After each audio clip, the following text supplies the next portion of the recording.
okukola ki agendo amala okweyonja. Wallahu ta'ala a'lam.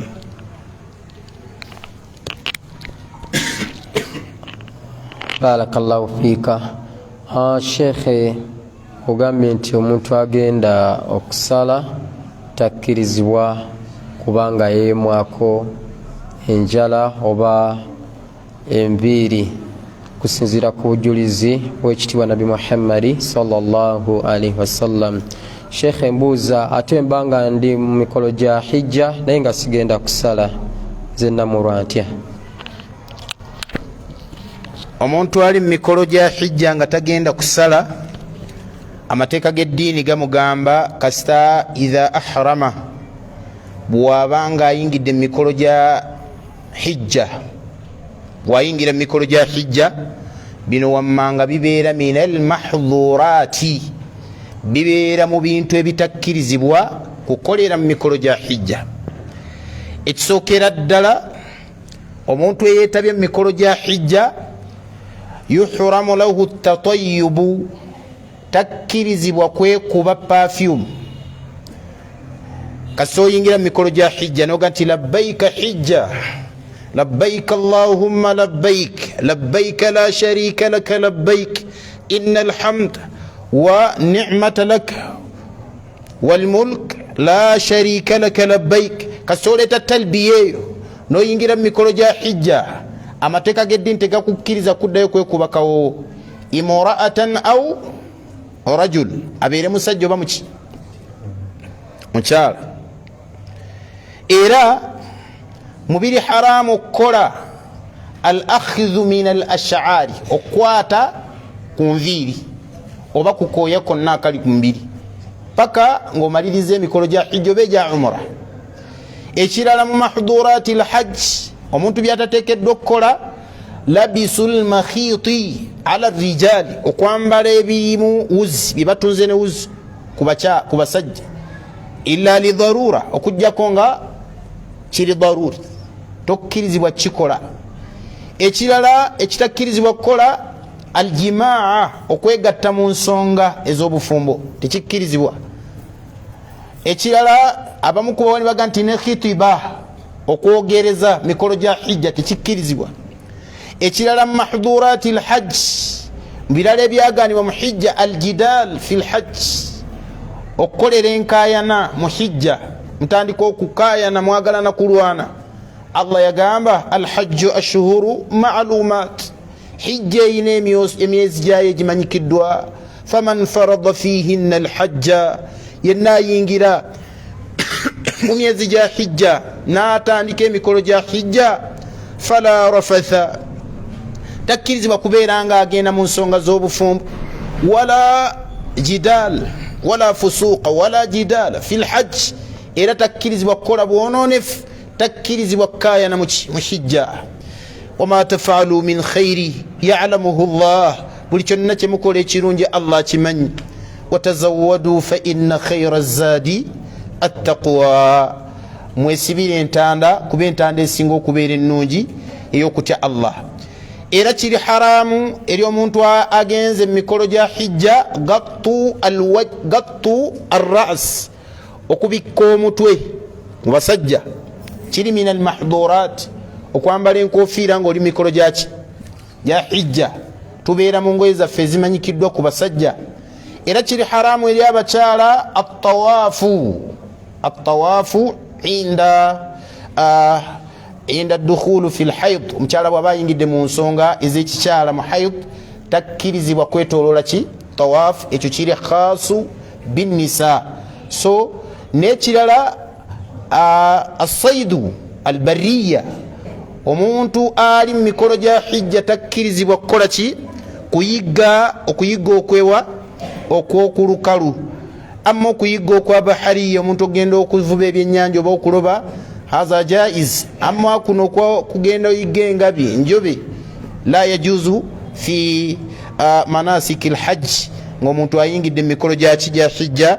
Wallahu ta'ala a'lam. Barakallahu fika. Sheikh tubulidde ku bimu ebitakkirizibwa ebikolebwa mu mikolo egya hijja. Mbuuza nti mikolo ki egikolebwa mu nnaku 10? Biki ebikolebwa mu nnaku 10 eri abo abali mu hijja? Ebikolebwa mu nnaku ezo infact zitandika lunaku lwa 8, si nnaku 10 zonna. Bwe tuba tugenze mu hijja, olunaku olw'omunaana lwe tutandika okukola emikolo gya hijja baluyita yawumu tarwiya. Olunaku lwaki? Lwa tarwiya. Balutuuma tarwiya olw'ensonga nti abayisiraamu bonna abagenda okukola emikolo gya hijja bafunanga beesibiriranga entanda y'okunywa amazzi ne basobola okubeera nga bakkuta. Atarwiya sharubu lma, oba kiva mu kigambo rawiya. Rawiya bimaana shariba lma hatta ashiba, ye muntu okunywa amazzi okutuusa wakkuse, baga nti rawiya. Kati olw'okuba ebifo bye bagendamu Arafa, Mina, Muzdalifa teri mazzi, yensonga lwaki basookanga kunywa mazzi Makka ne bakkuta ne beesibira n'entanda. Kyo Allah kyaga nti watazawwadu, mwesibira entanda. Ne beesibira entanda gye bagenda, bagenda kubeerayo ennaku ezisukka mu 2 nga batambula. Yensonga lwaki beesibirangayo entanda y'amazzi ag'okunywako nga bagenda okukola mikolo gya hijja. Yensonga lwaki abawali bagituuma yawumu taruya, yawumu thamin, olunaku olw'okumeka? Olw'omunaana. Abamu ku bawali balutuuma yawumu naqla, yawuma naqlati, olunaku lw'okusimbula. Lianna nnasa yantaqiluuna, kuba abantu baalinga basimbula ne bajjulukuka min amakini al ihrami, mu bifo bye bagenze okukola ki? Bye bagenze bye batandikiramu okuyingira mu mikolo gya hijja, okubeera nga bagenda bayingire mu bifo eby'enjawulo. Ebifo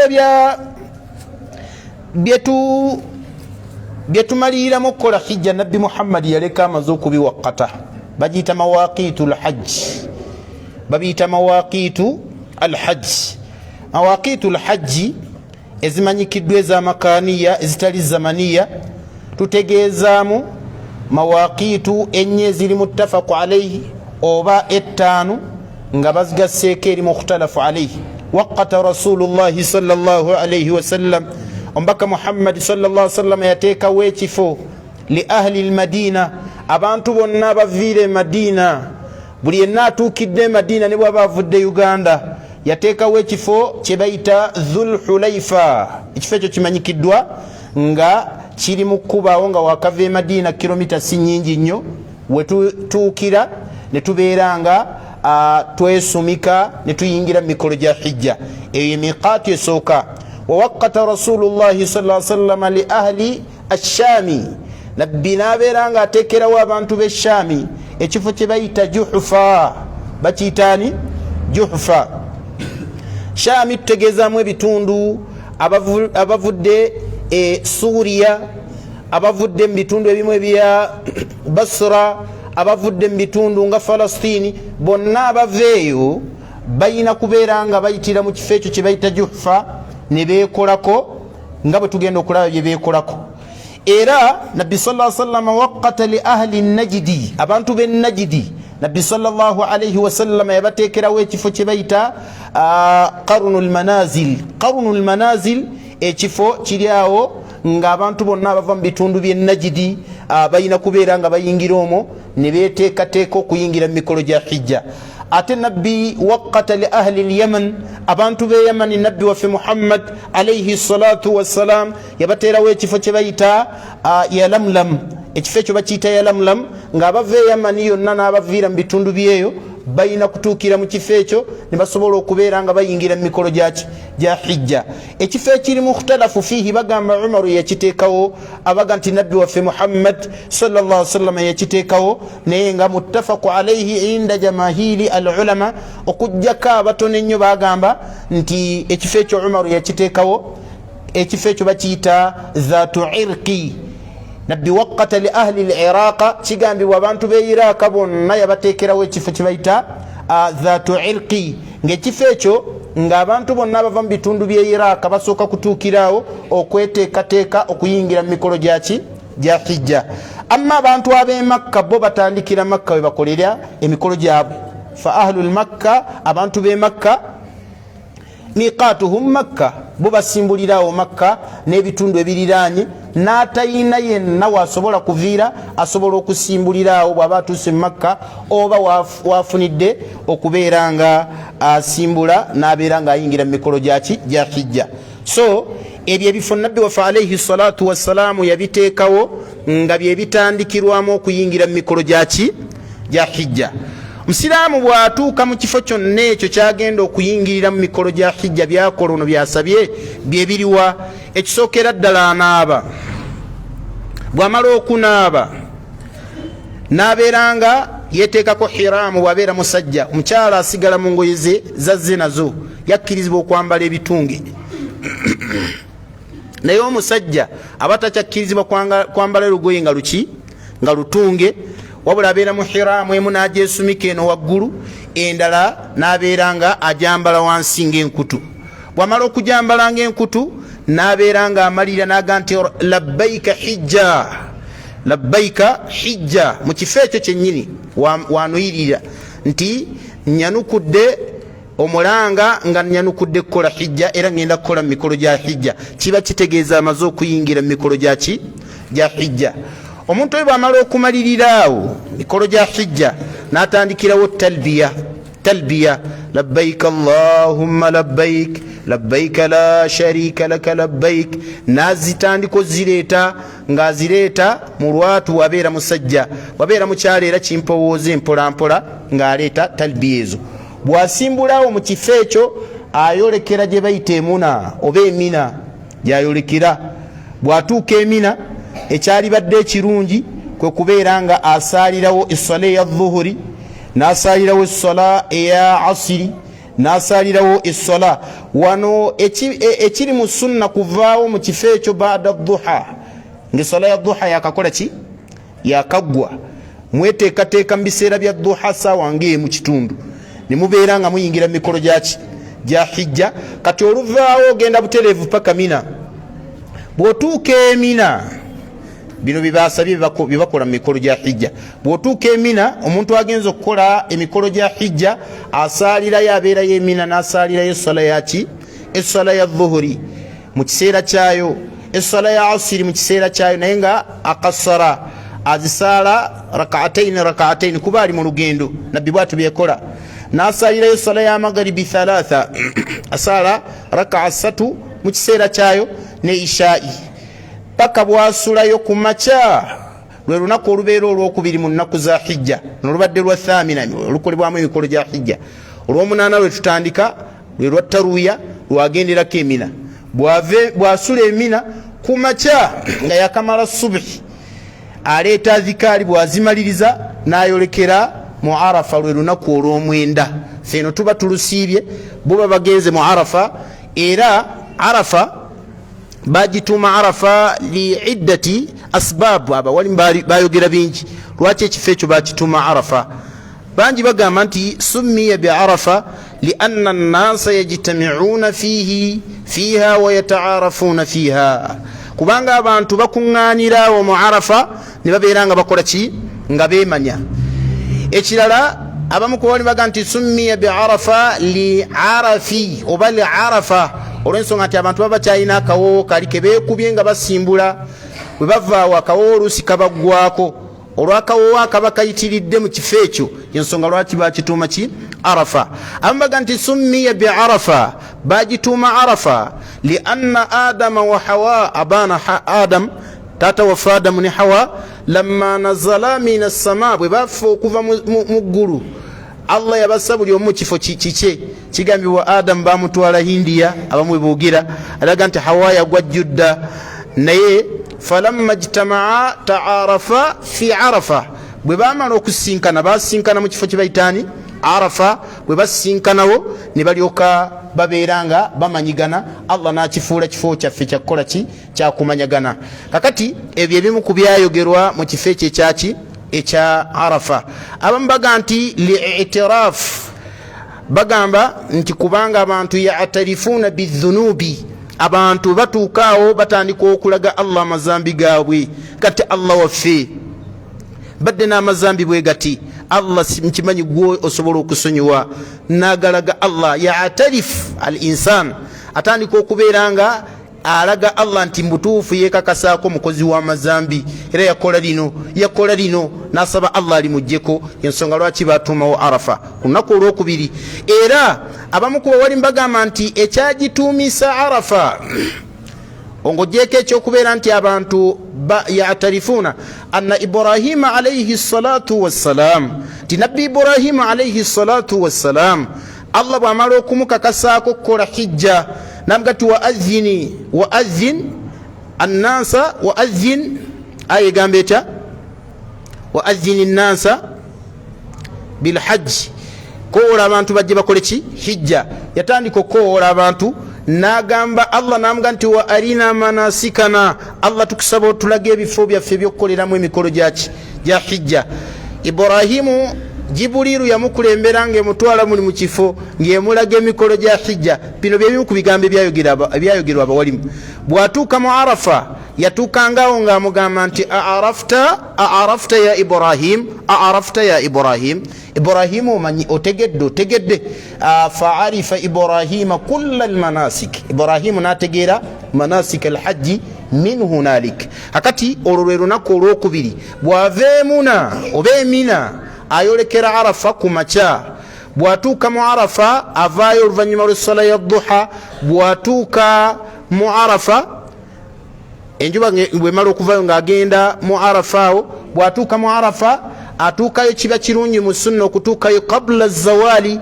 nga ebudde bwa dhuhuri tebunnakola kitebunnatuuka n'abeera ng'asaalirayo dhuhuri ne asiri taqdima asika asiri n'agisaalira muki n'agisaalira ku dhuhuri bwatyo nabbi Muhammadi sallallahu alayhi wasallam bwe yakola n'abeerawo ng'atendereza Allah nga bw'asaba edduwa mu Arafa awo kiba kirungi okubeerawo okwo kuba nabbi yaga nti alhajju Arafa kyebayita hijja ya Arafa kiba kirungi okubeerawo at least lahadha nobeerawo eddakiika nga 3 nobeerawo okwo bw'otabeerawo hijja yeebeera ki ebeera nfu kati ne kibeera ng'omuntu abeerawo atendereza Allah bw'asaba Allah omuntu abeerawo aleeta obulaadi nga bungi nnyo kyova olaba Allah tabaraka wa taala yagamba nti fala junaha alaykum wala junaha alaykum yagamba ati fa idha afadtum min arafati fadhkurullah yenna bavudde mu Arafa fadhkurullah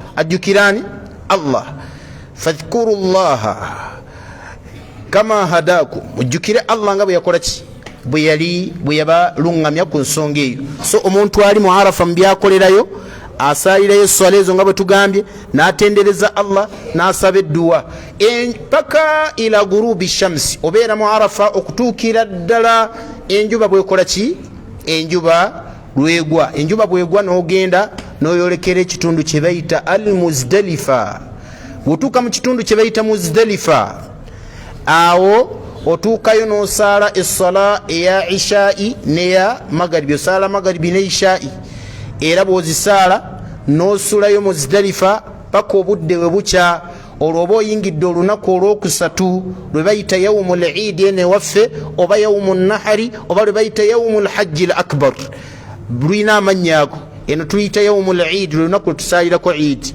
ate bo babeera yawmun nahar era nabo balina ebisolo bibasala ku lunaku olwo nga bwe tugenda okiraba era ku lunaku olwo lwennyini Allah yalutuuma yawmul hajji al akbar inda kathirin min ahli al ilm bagamba nti Allah kye yali ategeeza mu suratu tawba yawmul hajji al akbar yali ategeezaamu yawmu al eid kati bwe tumalirizaawo okuva e Muzdalifa tubeerayo ne tusaalirayo magaribi ne tusaalirayo essala yaki eya ishaa'i ne tusaalirayo ne subhi ku makya olumala okusaala subhi ne tuddayo ne twolekera ne tuddayo emuna bwe tugenda emina oba emuna tutuukira kukuba kiwaji waliwo kye bayita ramyu aljamra okukuba ekiwaji oba ramyu alaqaba okukuba ekiwaji bwe tukuba ekiwaji tukwata 7 hasayat obuyinja 7 ng'omuntu akuba ekiwaji ekyo lwakikuba ng'atendereza Allah Allahu akbar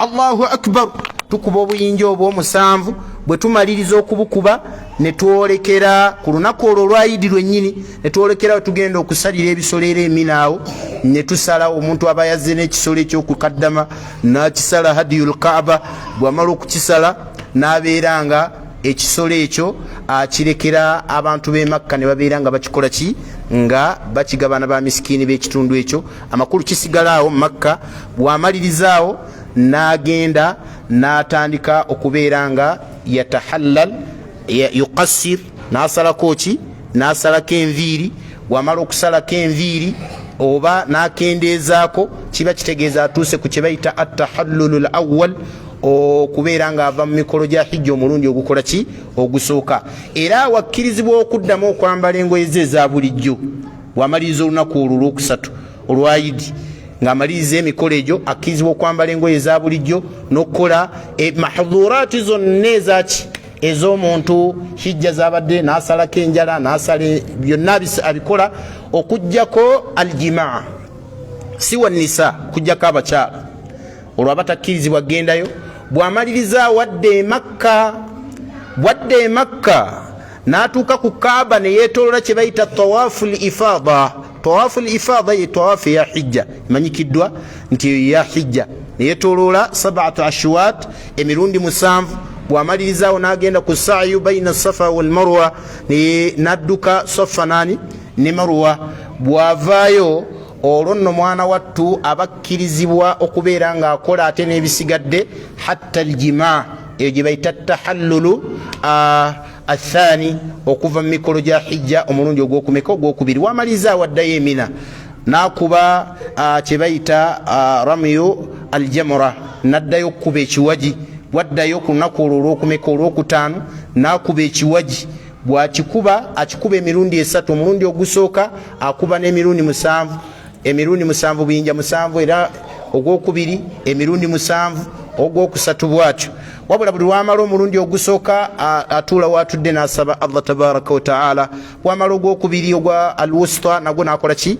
n'abeera nga asaba owekitiibwa Allah tabaraka wa taala bw'amalirizaawo abakeereyo olunaku olw'omukaaga lubeera lwabwe abakeereye olunaku olw'omukaaga lubeera lwabwe ababeera mu buzito ababafunye ebizibuzibu bajje nabo bakole ekyo kyennyini bano kye bakoze ekyokukuba ki okukuba ekiwaji emirundi egyo emeka 3 bwe bavaawo baddayo ku Kaaba ekisemberayo ddala kye bayita attawaafu alwidaa tawaafu ey'okusiibula Kaaba ne bavaayo ne balyoka bakomawo eno kiba kitegeeza emikolo gya hijja gikoze eki giwedde n'ebirala biyinza okuba bisigaddeyo naye bye tusobodde okujjukizaako. Barakallahu fiikum jazakumullahu khair.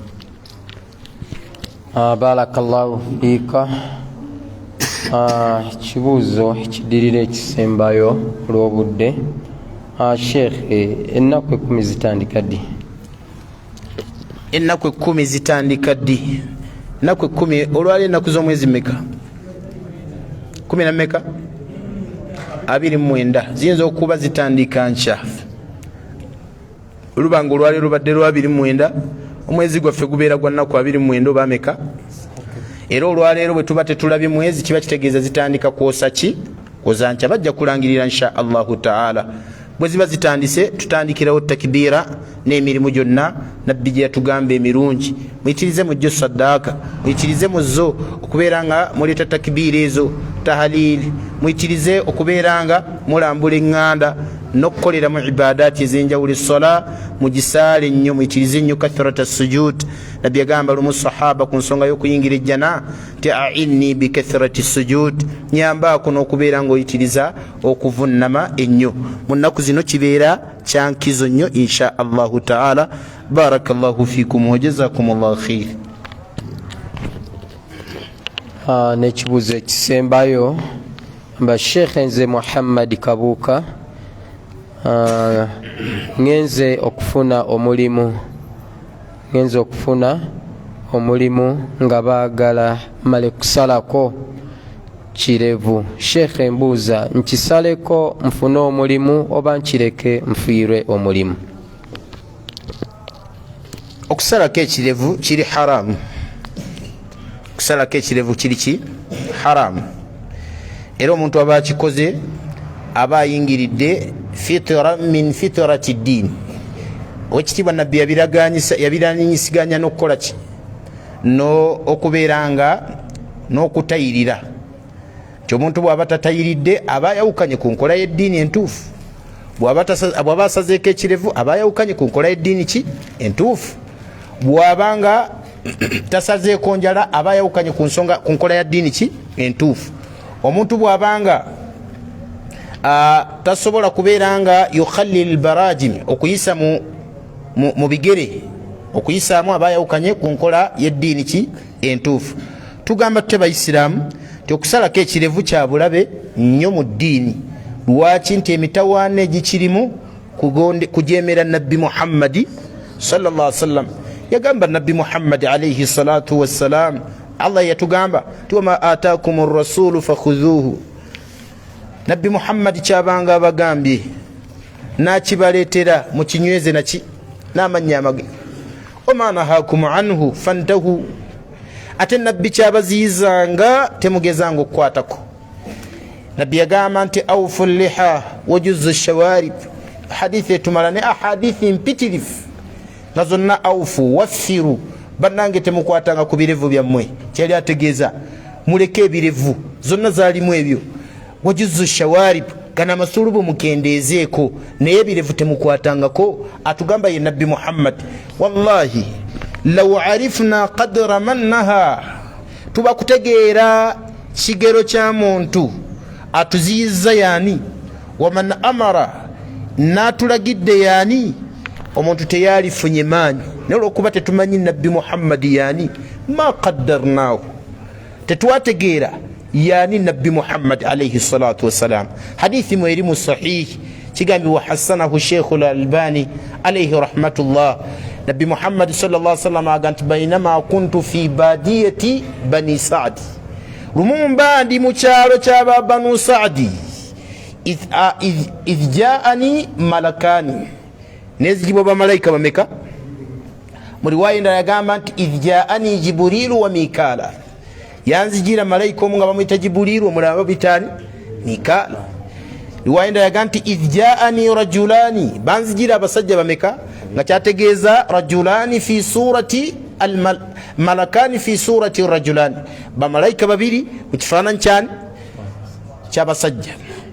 naga nti faqala ahaduhuma li akhar, omu nagamba munne. riwaya endala yaga nti faqala jibrilu li mikal, jibrilu nagamba mikailu zinuhu bi 10 min ummati, mupime n'abantu 10 mu umma ye. nabbi yaga nti fawazanani, malayika nempima, yali epima bwongo, entegeera, ngepima shakhsiyati, qiima ye, value ye nabbi muhammad sallallahu alaihi wasallam. kyova olaba ali radiyallahu ta'ala anhu wetusoma waga nti laqad jaakum rasulun min anfusikum, ye yasomanga nti laqad jaakum rasulun min anfusikum, ay min anfasi alqabila. nabbi muhammad yatumibwa ng'ava mu kika ekiri expensive ate nga naye ali expensive. bamupima nabbi muhammad aga nti fawazanani fa rajahtu bihim, ngenda okulaba nga nze mbasinze. qala zinuhu bi 100 min ummati, naga nti mupime n'abantu 100. nabbi aga nti fawazanani, nampima fa rajahtu bihim, namaliza nze mbasinze. qala zinuhu bi 1000 min ummati, namuga nti mupime n'abantu 100.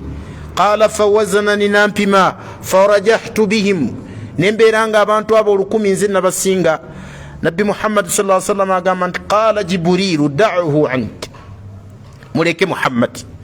fawallahi law wazantahu, oba kumupima bi ahli al-ardi was-samawati qatiba, oba mupima ku bantu b'omu ggulu bonna n'ensi yonna, rajaha bihim muhammadun sallallahu alaihi wasallam, yali basinze nabbi muhammad alaihi salatu wassalam. hadithi hasanahu sheikh al-albani mu erimu siyar nga yagitulaga, n'atulaga nti nabbi muhammad tasobola kwenkanibwa kitonde kyonna mu nsi. ensonga lwaki bannabbi abasookawo bamusanyusanga n'abantu baabwe bamulwanirira okutuuka allah bwe yabagamba nti muyina okumutaasa muhammad sallallahu alaihi wasallam, naga nti mukikutte. wa idh akhadha allahu mithaqa nabiyin, suratu ali imran, allah yakwata endagaano n'agikozesa bannabbi bonna lama ataitukum min kitabi wa hikma ngamaze okubawa ekitabo ne hikma thumma jaakum rasulu nabatumira omubaka musaddiqun lima maahum nga nnyonnyola ebyabaliko yagamba ate Allah latuminunna bihi mujja kumukkiriza Muhammad wala tansurunnahu Muhammad mujja mutaasa musomesenga abantu bamwe babeerenga abantu bamwe bamutegeeza balijjawo bonna agamba bannabbi bonna qala yagamba nti qala aqarartum wa akhadhtum ala dhalikum isri yaga nti mukikutte munakinyweza babaka bonna bannabbi baga nti qalu aqararna bagamba tukinywezezza tukikakasizza tujja kusomesanga Muhammad tumutegeeza abantu baffe qala fashhadu wa ana ma'akum min ash-shahidin yoyo nabbi Muhammadi abantu gwe bazanyirako kati ekirevu nabbi bwakyogerako takyogerako gwe ndowooza gyokirabiramu ya bulijjo buli muntu yali badde alwana bulwanyo kikuza lwaki ti nabbi waffe Muhammad alayhi salatu wassalam yakiragira khairul anami khairu khalqi llahi kullihim asinga ebitonde bya Allah tabaraka wa taala byonna. Barakallahu fikum jazakumullahu khair. Barakallahu fikum. Tusaba wekitiibwa Allah tabaraka wa taala atuwe okwagala wekitiibwa nabi Muhammad sallallahu alayhi wasallam era hatuyambeko okussa mu nkola ebyo byonna bye yakola n'ebyo bye yalagira. Tusaba wekitiibwa Allah tabaraka wa taala atusasule ekisinga obulungi mu budde bwe tumaze wano fi dunya wal akhirah. Ebibuuzo ebisigadde insha Allah bye tujja otandika nabyo lwokubiri olujja biidhini subhanahu wa taala. Nebaza bonna waddeyo ebiseera nemwerekereza byemwerekereza okubanga muzze ne mutuula wano n'abo abali ku masimu gaabwe ku online benna sabo ekitiibwa Allah tabaraka wa taala abeerenga atusiima atwempeera esinga okubeera ennungi fi dunya wal akhirah. Wa barakallahu fikum. Assalamu alaikum wa rahmatullahi